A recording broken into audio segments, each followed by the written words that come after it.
Le chiffre est impressionnant. Près de 60 millions de personnes souffrent de la faim en Afrique centrale.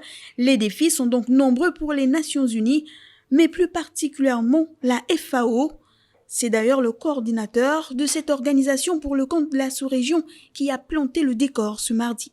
L'objectif principal de notre réunion sera d'évaluer les progrès accomplis à ce jour, d'échanger sur les défis et les solutions potentielles pour une meilleure exécution du programme et du mandat de l'FAO au niveau sous-régional et national, notamment dans le cadre de l'initiative Main dans les mains, Hand in Hand. Pour le président de la commission de la CEAC, la thématique de cette 13e réunion multidisciplinaire témoigne de toute l'urgence de la situation. Il n'est plus besoin de tirer la sonnette d'alarme pour comprendre qu'avec les effets conjugués de la situation sanitaire et socio-économique actuelle causée par la pandémie de la COVID-19, celle des groupes les plus vulnérables en particulier se pose avec plus d'acuité.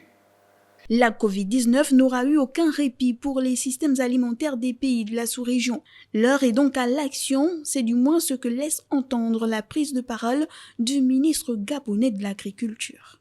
Il est important que désormais nous marquions de manière définitive un tournant dans la mise en œuvre de notre agriculture. Au terme de ces 2 jours d'échange, les solutions et recommandations qui vont en résulter permettront de mieux adapter et accompagner les transformations des systèmes alimentaires en Afrique centrale pour les rendre plus résilients, inclusifs, sensibles au genre et à la nutrition.